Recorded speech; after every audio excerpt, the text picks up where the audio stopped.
তীব্র তাপপ্রবাহের কারণে দেশের বিভিন্ন জেলায় বন্ধ রয়েছে শিক্ষা প্রতিষ্ঠান। এ বিষয়ে বিস্তারিত জানাতে খুলনা থেকে যুক্ত হচ্ছেন রিপোর্টার তানজিম আহমেদ এবং যশোর থেকে যুক্ত হচ্ছেন সহকর্মী জুয়েল মৃধা। প্রথমে যাচ্ছি তানজিমের কাছে। তীব্র তাপদাহে দুর্বিষহ অবস্থা খুলনা অঞ্চলের বাসিন্দাদের। এর মধ্যেই গতকাল যে বিদ্যালয় বিভিন্ন শিক্ষা প্রতিষ্ঠান খুলে যায়, সেখানে শিক্ষার্থীরা আসতে থাকে। এর ফলে কিছু শিক্ষার্থী কিন্তু গরমের কারণে শিক্ষকরাও অসুস্থ হয়ে পড়েন। এর ফলে গতকাল রাতে কিন্তু শিক্ষা মন্ত্রণালয় থেকে শিক্ষা প্রতিষ্ঠান আজকে সোমবারের জন্য আবারও বন্ধ ঘোষণা করা হয়।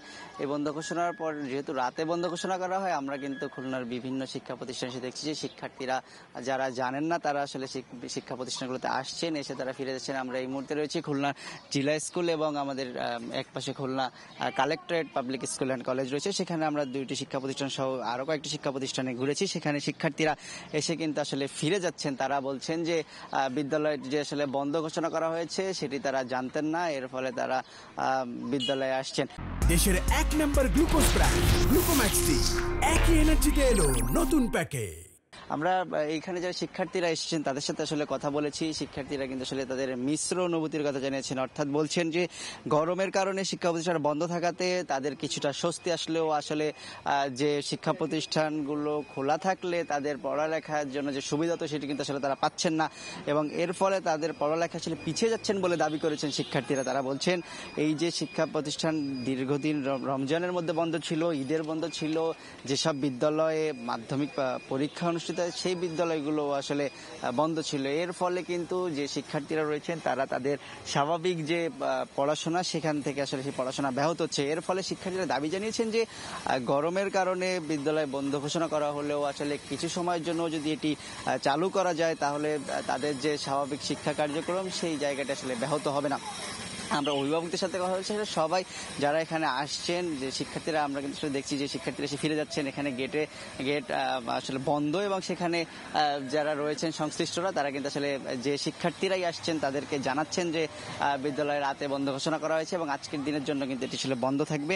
এর ফল আজকের পরে কিন্তু শিক্ষা মন্ত্রণালয় থেকে আবারও জানানো হবে যে এই শিক্ষা প্রতিষ্ঠান আসলে পুনরায় বন্ধের সময়সীমা বাড়ানো হবে নাকি এটি আসলে খুলে দেওয়া হবে। এবং এটি কিন্তু আসলে স্বাস্থ্য মন্ত্রণালয় এবং শিক্ষা মন্ত্রণালয় এবং আবহাওয়া অফিস সবাই আসলে যৌথভাবে আলোচনার পরেই দেশের যে 5টি জেলাকে আসলে যে সব জায়গাতে অতিরিক্ত তাপমাত্রা রয়েছে সেই যে বিদ্যালয়গুলো এবং সেই সব জেলার শিক্ষা প্রতিষ্ঠানগুলোকে আসলে বন্ধের ঘোষণা দেওয়া হয় এবং বলা হয়েছে যে যেসব জায়গায় আসলে এর মধ্যে কিন্তু একটি কথা আসলে শিক্ষা মন্ত্রণালয়ের পক্ষ থেকে বলা হয়েছে যেসব শিক্ষা প্রতিষ্ঠানে শীততাপ নিয়ন্ত্রিত ব্যবস্থা রয়েছে সেই সব শিক্ষা প্রতিষ্ঠানের কর্তৃপক্ষ চাইলে কিন্তু আসলে শিক্ষা প্রতিষ্ঠানগুলো খোলা রাখতে পারবেন। এবং আজকের দিনের পরে যে সোমবারে আজকে কিন্তু পুনরায় আবারও জানানো হবে যে শিক্ষা প্রতিষ্ঠানগুলো খোলা থাকবে নাকি বন্ধ থাকবে। তবে শিক্ষার্থীদের যে মিশ্র অনুভূতি সেটিও আসলে তাদের যে মিশ্র প্রক্রিয়া সেটি শিক্ষা মন্ত্রণালয় গুরুত্বের সাথে দেখবেন বলে এখানে যারা অভিভাবক রয়েছেন তারা আসলে আশা প্রকাশ করছেন। তো এই খুলনার পাশাপাশি কিন্তু খুলনার পার্শ্ববর্তী জেলা যশোরেও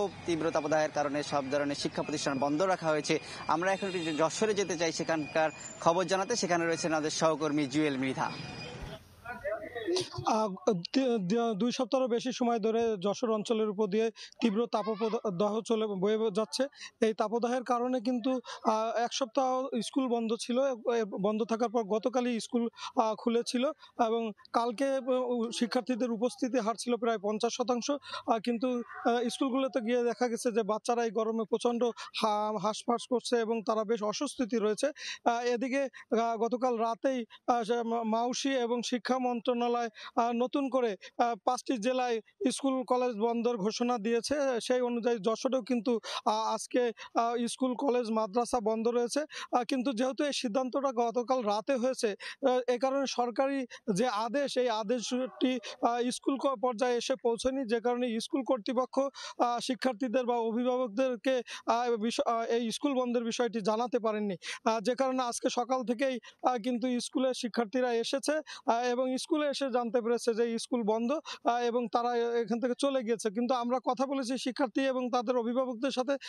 তারা আমাদেরকে যেটা বলেছেন যে এই যে সমন্বয়হীনতা, কখন স্কুল খুলছে কখন বন্ধ হবে, এই সমন্বয়হীনতায় তারা একটা বিভ্রান্তির মধ্যে আছে। বাচ্চাদের নিয়ে দৌড়াদৌড়ি করতেও তারা বেগ পাচ্ছেন। তা অভিভাবকরা আমাদেরকে যেটা বলেছেন যে স্কুল সকাল 7টা থেকে 12টার ভিতরে যদি সব স্কুল মর্নিং শিফট করা হয় গরমের সময়, তাহলে কিন্তু বাচ্চারা স্কুলে আসতে পারে এবং বাচ্চাদের পড়াশোনার তেমন ক্ষতি হয় না। আর যদি সেটা সম্ভব না হয় তাহলে কিন্তু একটি নির্দিষ্ট সময়ের জন্য স্কুলকে বন্ধ ঘোষণা করা যেতে পারে। কারণ একদিন বন্ধ থাকবে একদিন খোলা থাকবে এটা আসলে অভিভাবকরা মানে মানতে পারছেন না। এবং আমরা কথা বলেছি শিক্ষকদের সাথে, শিক্ষকরাও আমাদেরকে একই ধরনের কথা বলেছে। শিক্ষকরা যেটা জানিয়েছেন যে সরকারি আদেশ না পাওয়া পর্যন্ত আসলে তারা কিন্তু কোনো ধরনের নোটিশ জারি করতে পারেন না আসলে যে ছুটি হবে কি হবে না। বিশেষ করে ফেসবুকের উপর নির্ভর করে তো পারেন না। তারপরেও যশোরে গিয়ে বেশ কিছু প্রতিষ্ঠান এই নির্দেশনার আগেই মর্নিং শিফটের ব্যবস্থা করেছিল, কিন্তু এই নির্দেশনার কারণে তারা আজকে সেটি চালু করতে পারেনি। এখন শিক্ষক এবং অভিভাবকরা অপেক্ষায় আছেন যে আগামীকালও কি বন্ধ থাকবে না স্কুল খুলবে, এইটা নিয়ে একটা দোলাচলে আছে। তো তারা এর একটি নির্দিষ্ট পরিসমাপ্তি চায়, একটি সুষ্ঠু সমাধান চায় যে আসলে বাচ্চারা স্কুলে আসবে কি আসবে না। যশোর থেকে এই ছিল আমার কাছে সর্বশেষ। আমরা সরাসরি যুক্ত ছিলাম যশোরে এবং তার আগে ছিলাম খুলনায়।